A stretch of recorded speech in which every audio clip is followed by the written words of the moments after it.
नमस्कार दोस्तों, मैं हूं निखिल और आप देख रहे हैं बस्टी टैग। दोस्तों, अगर आप एक नई एसएसडी परचेस करने वाले हो तो परचेस करने से पहले आपको एक नई एसएसडी में क्या क्या चीजें देखनी चाहिए और कौन सी चीजें कंसीडर करनी चाहिए, ये मैं आपको आज इस वीडियो में बताने वाला हूं, जो आपकी मदद करेगी, जो आपकी हेल्प करेगी ये डिसाइड करने में कि हाँ भाई ये वाली एसएसडी ले लो। तो आज आपके इस वीडियो से सारे डाउट्स क्लियर हो जाएंगे, क्योंकि हर चीज मैं आपको डिटेल में बताने वाला हूं, तो आपको कोई कंफ्यूजन नहीं होगा कि मेरे को कौन सी एसएसडी परचेस करनी चाहिए। तो सबसे पहले हम बात करते हैं कैपेसिटी की। सबसे पहले तो आप यही तय करते हैं कोई भी एसएसडी लेने से पहले कि आपको कितने जीबी या फिर कितने टीबी की एसएसडी चाहिए। जीबी मतलब गीगाबाइट, टीबी मतलब टेराबाइट।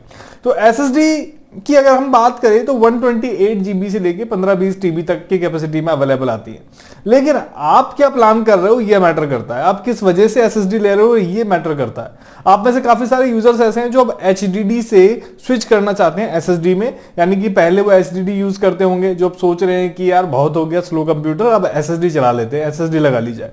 भले ही बाकी का डेटा हम एचडीडी में रख लेंगे, यानी कि जो पुरानी हार्ड डिस्क होती है उनमें रख लेंगे, लेकिन ऑपरेटिंग सिस्टम हम एसएसडी से चलाएंगे, इससे परफॉर्मेंस पे इंपैक्ट पड़ेगा और पड़ता भी है। तो ऐसे यूजर्स को मैं सजेस्ट करना चाहूंगा कि अगर आप एसएसडी लेना चाह रहे हो या फिर एसएसडी लेने वाले हो तो एटलीस्ट आप 500 जीबी की तो लेना, और उसमें ओएस रखना और सभी एप्लीकेशन गेम्स वगैरह उसमें इंस्टॉल करना, एटलीस्ट अगर आप सुकून की जिंदगी जीना चाहते हो तो।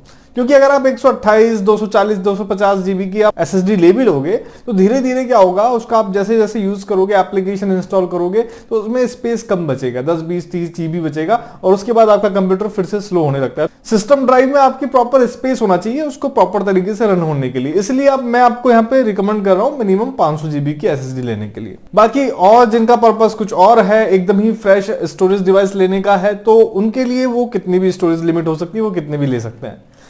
ठीक है, नेक्स्ट पॉइंट पे, नंबर 2 पे हम बात करते हैं एसएसडी खरीदने से पहले आपको इंटरफेस के बारे में भी पता होना चाहिए कि आपकी एसएसडी का इंटरफेस क्या है। ठीक है, एसएसडी इंटरफेस के बारे में मैं आपको क्यों बता रहा हूं, क्योंकि काफी सारे लैपटॉप्स और सिस्टम ऐसे हैं जिनमें अलग अलग इंटरफेस की एसएसडी आती है। कॉमनली एसएसडी आपको 2 इंटरफेस की देखने को मिलेगी, एक तो साटा और दूसरा एनवीएमई। ज्यादातर पुरानी जो मशीन है उनमें आपको साटा ही देखने को मिलेगी, जो नई मशीन आ रही है उनमें आपको एनवीएमई देखने को मिल सकती है। इनके अलावा एक इंटरफेस और आता है जिसके बारे में आपने कम सुना होगा, उसका नाम है SAS, सीरियल अटैच्ड SCSI। ये कम ही देखने को मिलती है, लेकिन फिर भी गलती से किसी यूजर के लैपटॉप में या सिस्टम में हो तो एक बार आप चेक कर लें। और चेक आप कैसे कर सकते हैं ये भी मैं आपको बता देता हूं। देखो, आप विंडोज 10 और 11 अगर आप यूज कर रहे हो तो स्टार्ट बटन पे जाओगे, देन सेटिंग में जाओगे, देन सिस्टम, देन उसके बाद स्टोरेज ऑप्शन आएगा, देन इसमें आपको मिलेगा एडवांस्ड स्टोरेज, और इसमें एक ऑप्शन आपको मिलेगा डिस्क एंड वॉल्यूम्स का। इस पे क्लिक करके आप अपनी ड्राइव के सामने जो बटन आ रहा है प्रॉपर्टीज पे, इस पे क्लिक करेंगे और यहां पर आपको पता चल जाएगा मीडिया टाइप में कि आप साटा यूज कर रहे हो या फिर एनवीएमई यूज कर रहे हो, फिर SAS यूज कर रहे हो, कौन सी कर रहे हो। ठीक है, तो यहां पर ये पता होना चाहिए और इसी के हिसाब से आप एसएसडी सर्च करें मार्केट में कि हाँ आपको ये चाहिए, क्योंकि लैपटॉप में कई बार आपको पता नहीं चलता कि अंदर क्या है। ओके, तीसरा मेन इंपॉर्टेंट पॉइंट है ब्रांड का, और सबसे ज्यादा यूजर इसी के बारे में सोचते हैं कि यार कौन सी ब्रांड के लिए, कौन सी कंपनी की एसएसडी सबसे अच्छी होगी, कौन सी ब्रांड रिलायबल है एसएसडी लेने के लिए। क्योंकि कुछ ब्रांड सस्ते में बहुत कुछ दे देती हैं, लेकिन कुछ ब्रांड आपको बहुत ज्यादा चार्ज करती हैं, लेकिन उनका स्पेस वगैरह, स्पेसिफिकेशन वगैरह कम होता है, और उसके पीछे रीजन होता है मेन हार्डवेयर क्वालिटी का। कुछ ब्रांड ऐसी होती है जो आपको सस्ते में बहुत कुछ दे तो देती है, लेकिन उनकी हार्डवेयर क्वालिटी खराब होती है, यानी कि एसएसडी आपकी जल्दी बीत जाएगी, जल्दी खत्म हो जाएगी। वहीं कुछ ब्रांड में आपको ऐसा लगेगा कि नहीं यार महंगा है, लेकिन उनकी आपको हार्डवेयर क्वालिटी भी अच्छी मिलेगी, जो आपको एक लॉन्ग रन तक आपका साथ देगी। और आपको अच्छी ब्रांड क्वालिटी के साथ ही जाना चाहिए, ये मेरा आपको सजेशन है। आप ऐसे सस्ती या फिर किसी भी चाइनीज ब्रांड वगैरह को प्रेफर ना करें, जो पता चला कि आप 1-2 साल चली और उसके बाद खत्म हो गई, क्योंकि आपका बहुत सारा डेटा उस एसएसडी में स्टोर रहने वाला है। इसलिए स्टोरेज डिवाइस के साथ तो बिल्कुल कॉम्प्रोमाइज करना ही नहीं है, इनफैक्ट किसी भी डिवाइस के साथ आपको कॉम्प्रोमाइज नहीं करना चाहिए।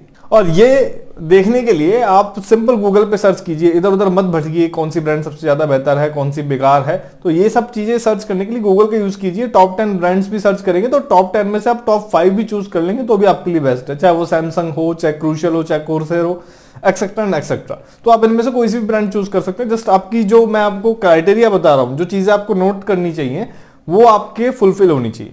चलिए नंबर 4 की बात करते हैं। नंबर 4 पे आपको कंसीडर करना चाहिए एसएसडी का फॉर्म फैक्टर। फॉर्म फैक्टर से आप कंफ्यूज मत होइए, फॉर्म फैक्टर एक टेक्निकल टर्म है, यानी कि किसी ऑब्जेक्ट की शेप और साइज डिफाइन करने के लिए। अगर किसी मशीन की या फिर किसी ऑब्जेक्ट की आपको शेप एंड साइज डिफाइन करनी है तो उसको आप फॉर्म फैक्टर कह सकते हैं। तो एसएसडी के फॉर्म फैक्टर की बात करें तो एसएसडी जो है 2.5 इंच साइज में आती है, और अदर फॉर्म फैक्टर है M.2, U.2। तो आपको इनके बारे में भी पता होना चाहिए। तो जब आप अपना सिस्टम ओपन करेंगे या फिर एसएसडी चेंज करने के लिए सिस्टम ओपन करेंगे तो पहले ही आपको पता चल जाएगा और उस एसएसडी पे लिखा हुआ आपको मिल जाएगा कि वो कौन से फॉर्म फैक्टर की, उसका शेप एंड साइज क्या है। 2.5 इंच को तो आप देखते ही पहचान लेंगे। मेनली आप कंफ्यूज रह सकते हैं M.2 और U.2 में, क्योंकि ये डायरेक्टली प्लग इन होती है बोर्ड में। इसके लिए आपको अलग से केबल्स वगैरह की जरूरत नहीं पड़ती, ना ही इनमें साटा पोर्ट होते हैं, डायरेक्टली प्लग इन होती है। तो आप ये चेक कर सकते हैं फिजिकली एनालाइज करके। और ज्यादातर जो लोग HDD से SSD में अपग्रेड कर रहे हैं तो उनमें तो 2.5 इंच ही लगेगी, तो उसमें कोई शक वाली बात नहीं, क्योंकि वो साटा यूज कर रहे थे पहले से ही। ठीक है, बात करते हैं नंबर 5 की। नंबर 5 पर जो पॉइंट है वो थोड़ा सा लेट हो गया, ये मेरे को पहले आपको बताना चाहिए था, और वो है स्पीड का, क्योंकि हम स्पीड के लिए ही SSD परचेज करने जा रहे हैं। ठीक है, इसमें हम read and right speed factors को कंसीडर करते हैं। तो जितनी ज्यादा रीड एंड राइट स्पीड होगी किसी एसएसडी की, उतनी ही ज्यादा एसएसडी आपकी फास्ट होगी। अब ये क्राइटेरिया बदलता जाता है, 500 एमबीपीएस से 5000 एमबीपीएस तक की स्पीड की आपके पास अवेलेबल है। तो आप अपना टास्क एनालाइज कीजिए कि आप किस टास्क के लिए और कितना आपका बजट है, उस हिसाब से आप अपनी पर्टिकुलर स्पीड की एसएसडी आप परचेज कर सकते हैं। गेमिंग वगैरह करना है, आपको रेंडरिंग वगैरह करना है, तो आपको डेफिनेटली ज्यादा रीड एंड राइट स्पीड की जरूरत होगी, तो उस हिसाब से आप अपना मैनेज कीजिएगा।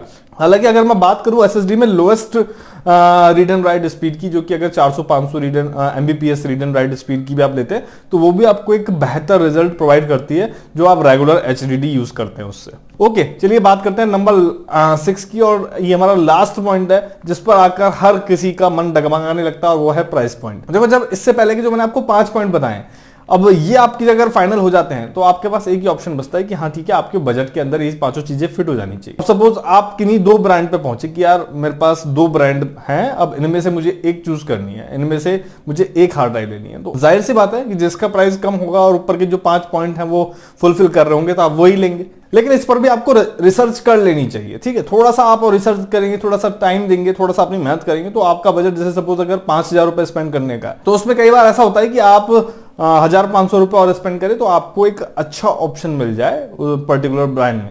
तो आप थोड़ा सा इस पर रिसर्च करेंगे तो आप प्राइस पर भी अच्छे से वर्क कर पाएंगे। कई बार ऐसा होता है कि हम थोड़े से प्राइस के चक्कर में थोड़ा कम साइज या फिर कम स्पीड हम परचेस कर लेते हैं, लेकिन थोड़ा सा आप रिसर्च करेंगे तो हो सकता है कि थोड़े से ज्यादा प्राइस में आपको एक अच्छी चीज मिल जाए। तो प्राइस पर भी आपको हमेशा रिसर्च करनी चाहिए, और ये 6 चीजें कंसीडर करके अगर आप कोई एसएसडी लेते हैं तो डेफिनेटली आप एक अच्छी चीज खरीद पाएंगे, कोई दिक्कत नहीं आएगी, आराम से अपना मक्खन की तरह कंप्यूटर चला पाएंगे। वीडियो की जानकारी आपको अच्छी लगी तो लाइक कीजिए, शेयर कीजिए। मैं मिलता हूं नेक्स्ट वीडियो में नई जानकारी के साथ, तब तक के लिए धन्यवाद। जय हिंद।